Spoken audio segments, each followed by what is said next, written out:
económicas. Está. Bueno, se hace una mezcla de privado y público. Exactamente. Bueno, a ver, Guillermo, ¿cómo está la cuestión del consumo? Vi datos de la UIA que indicaban que el despacho de cemento, que un montón de elementos no habían sido buenos en febrero.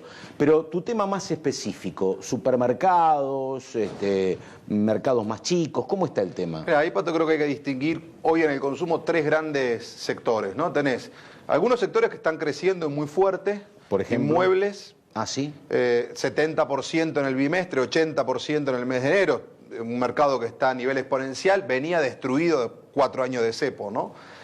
Automotor, que está creciendo fuertemente, la venta de autos 0 kilómetros, ya fue la gran sorpresa el año pasado, continúa haciéndolo este año, está cerca de 40-45% arriba la venta en los primeros 2 meses del 2017. La previsión es que crezcan entre 10 y 15%, venderían 800.000 autos o algo por el estilo. Y motos, esos dos muy vinculados, entre otras cosas, al efecto blanqueo, el dinero que está ingresando, más autos con mucha oferta. El tema Brasil ha hecho que sobren autos, tanto en la Argentina como en Brasil, y eso permite que haya promociones, ofertas, ¿y las que los motos consumidores aprovechen. Y motos que también ha crecido muy, ya el año pasado quedó nivelado frente a otros mercados que caen. Es un producto muy comprado por la clase media típica, muy comprado en cuotas, y eso está hoy muy apalancado a partir del retorno de los créditos personales y de una tasa más accesible que permite que ese producto que se compra muy en cuotas ande bastante bien. Está alrededor de 50% arriba en el bimestre, siempre medido en unidades. Esos tres mercados andan muy bien.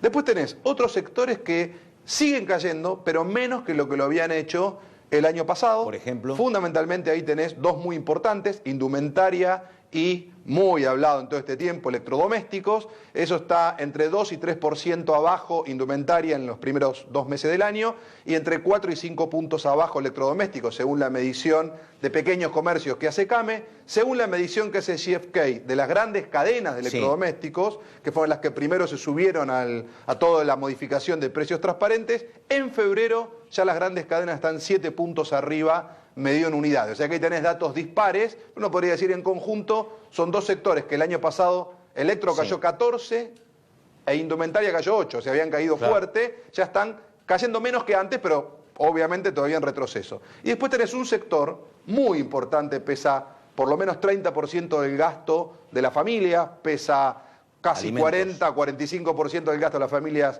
de menor poder adquisitivo, que es alimentos, bebidas, cosmética y limpieza, el changuito del supermercado, la bolsa del almacén o del autoservicio. Eso continúa en el primer bimestre del año, cerca de 5 puntos abajo, medido en unidades. El año pasado cayó 4%. Eso es primer bimestre. Eso es primer bimestre. Hay que tener en cuenta que son en general los bienes más inelásticos de la economía, con lo cual ese nivel de elasticidad en productos tan básicos está marcando por qué la recuperación de la macro, tal cual lo plantea el ministro Duhovne, tal cual lo plantea el propio gobierno, no se nota todavía en la micro, porque tenés 3 sectores muy importantes del consumo: alimentos, electro e indumentaria, que pesan más o menos el 50% del gasto, que todavía no están recuperando. Entonces, eso hace que la gente todavía no sienta en la calle la recuperación que los números del INDEC y los números que se manejan en general sí están planteando como una economía que ya este trimestre estaría netamente saliendo de la recesión. Una pregunta casi técnica. ¿Cuánto tarda una familia en acomodarse a una circunstancia como la que se vio el año pasado? Un cambio de precios relativos,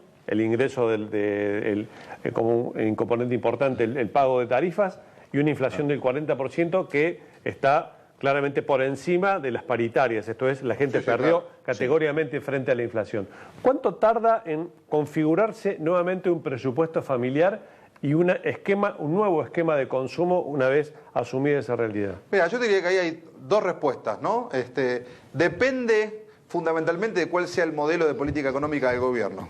En el kirchnerismo probablemente hubiera tardado menos tiempo. Digamos, ¿por qué? Porque era un modelo muy pro consumo y muy de corto plazo, donde lo que tenía eran vaivenes de oscilaciones muy fuertes. Hubo años de boom de consumo y hubo años algunos de contracción o de caída importante, como fue el 2014, y había toda una batería de medidas que se aplicaban a recuperaciones muy rápidas, probablemente después con costos que fueron muy caros, ¿no? 1.300% de inflación acumulada entre el 2002 y el 2015. Exactamente. Y hubo ahí un elemento que parecía medio oculto y que yo creo que es probablemente de los peores pasivos que le deja el kirchnerismo al gobierno de Macri, que es las tarifas. ¿Por qué? Porque vos podías consumir un montón de cosas porque había bienes que en cualquier país tenés que pagar, luz, agua, gas y después el transporte público, que, lo ha dicho el propio Feletti, era un salario indirecto. Bueno, al ordenar la economía, y esta es una decisión política y cultural del gobierno, decir, no, pará, la luz, el agua y el gas hay que pagarlas. El año pasado vos tuviste que cosas que eran gratis meterlas en ese presupuesto. Un salario indirecto, perdóname, Guillermo.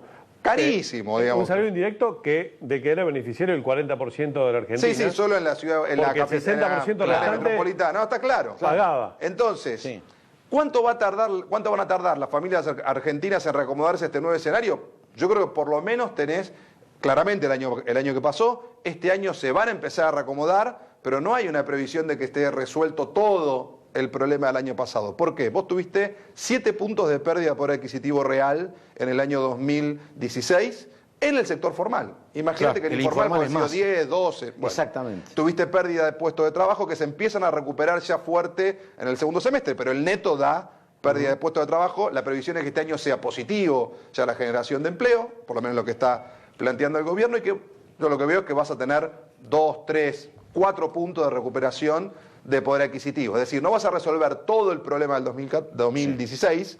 De hecho, el consumo masivo cayó el año pasado 4%. Y nosotros estamos previendo para este año un crecimiento de 2%. Claro. Entonces, si el año que viene tenés otro 2%, en ese par de años estarías neteando 2016, que está mucho más a tono con la lógica del gobierno de Macri, que es, vamos a ir, como te dice el presidente, todos los días un poco mejor, pero no es un salto exponencial de golpe, sino que es sustentabilidad en el mediano plazo. Hay un tema de procesos que también hay que ver la tolerancia de ese umbral, cómo lo va manejando la sociedad ese proceso. ¿No? Y a eso voy, porque este es un dato que después lo vamos a hablar con Germano en todo caso, si es como apareció, por eso te pregunto, Guillermo, que tiene que ver con los reclamos sociales, tiene que ver con piquetes y demandas, que es un dato que apareció ya por febrero, que a mí primero me llamó la atención el tema de que había caído mucho la venta de vino en caja, que es el vino más barato.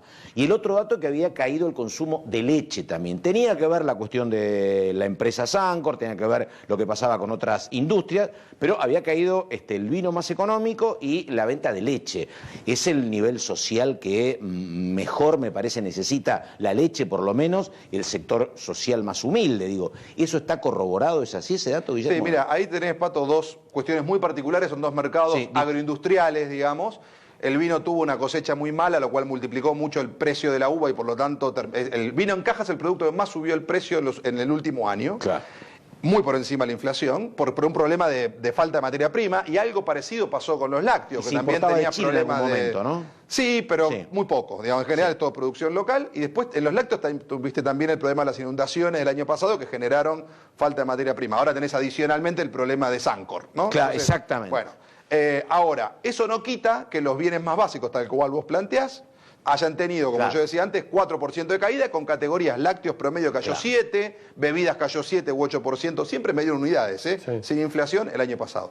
¿Qué te está diciendo esto? Yo creo que algo que planteaba antes de que supiera quién iba a ganar, si era Macri, Scioli o Massa, este país no tiene margen para una política económica y social que no sea gradualista. Claro, porque vos tenés mucha brecha social, tenés 27 veces de brecha de ingreso entre el techo y el piso de la pirámide social, tenés 50% de la población que es clase baja. Claro. Entonces, si vos venís con una política de shock, digo, si con esto, que ha sido claramente gradualista, porque tenés el déficit fiscal ahí todavía discutiendo si está más o menos como estaba antes, tener el nivel de conflictividad que tenés. Imagínate si hubieras venido con una política de shock. Claro, porque yo digo, vos económicamente podés explicar el problema del vino y el problema de la leche, pero claro, pero la gente dice, llego o no llego, puedo o no puedo. Me aumenta el vino más barato, me aumenta la leche y me aumenta la yerba, estamos como complicados. Pero está claro, la frase del año fue la plata no alcanza, del año pasado. Hoy la sociedad lo que está pidiendo es tener verificación de que pasó lo peor. Yo creo que eso se va a empezar a notar a partir de entre abril y mayo. Deberíamos estar empezando a tener el termómetro en un lugar un poco mejor. ¿Por qué? Porque cuando vos inyecten, fíjate comercio, cerró 20%. 20%, sí. En 2 cuotas, pero una primera cuota importante. Y eso lo cruces contra 1,5% de inflación, que probablemente sea el principal logro económico que hoy puede mostrar el gobierno. Bueno, vas a tener un poder adquisitivo positivo en la calle bastante rápido, ¿no? Los dos diarios más de hoy, empleos. los dos principales diarios de hoy, Clarín y Nación, titulan con los planes o el plan del gobierno para inyectar en este sentido al consumo directo e inmediato. ¿Qué impacto crees que esas medidas anunciadas, por lo menos extraoficialmente, pueden llegar a tener social y políticamente? Mira, yo creo que lo primero que hay que tener ahí es, o como muy claro, frente a los que decían a este gobierno no le importa el consumo, este gobierno tiene muy claro el impacto que tiene el consumo en lo social y por ende la relevancia que tiene en lo político. Por lo tanto, en un año electoral clave como este, lo que muestran los diarios hoy es que le va a prestar mucha atención a ese tema. ¿Cuál es el impacto? Nosotros lo que estamos viendo es un consumo más 2, más 2,5, más 1,5, el rango que puede tener este año, no te alcanza para definir la elección totalmente desde el punto de vista positivo o totalmente negativo. Si fuera menos 4, menos 5, tendrías una elección muy compleja. Si fuera más 5 o más 4, un efecto 2010, 2011, tendrías alta probabilidad de tener la elección ganada. Creo que lo que está buscando el gobierno es llegar lo más cerca posible de un número que la gente lo empiece a sentir en la realidad cotidiana, que empiece a tocar la esperanza que todavía existe. Cerca del 50% cree que va a estar mejor el año próximo, digamos, o en un año. Entonces, que eso lo empiece a tangibilizar y que el consumo sea una variable que para mí va a estar en el centro de la agenda, pues lo vas a tener al presidente y al gobierno hablándote de estamos mejor para ir hacia un mejor futuro, y la vas a tener a Cristina o al kirchnerismo en el otro extremo diciéndote antes estabas mejor que ahora. O sea, el tema va a estar en agenda. Creo que si lo lográs con todas estas medidas llevar a un entorno en agosto de más 3, más 4 para terminar en ese promedio de más 2 en el año, por lo menos tenés una chance de que la elección sea mucho más competitiva que si tuvieras un consumo como el del año pasado con menos 4, que realmente entrar hacia la elección era muy difícil. Yo creo que el gobierno está haciendo todo esto para entrar mucho mejor parado al escenario electoral. Muy bien, Guillermo Oliveto, consumo, los números, los datos de lo que fue y de lo que suponemos que viene. Guillermo, muchas gracias. Gracias. En ahora 14 días, los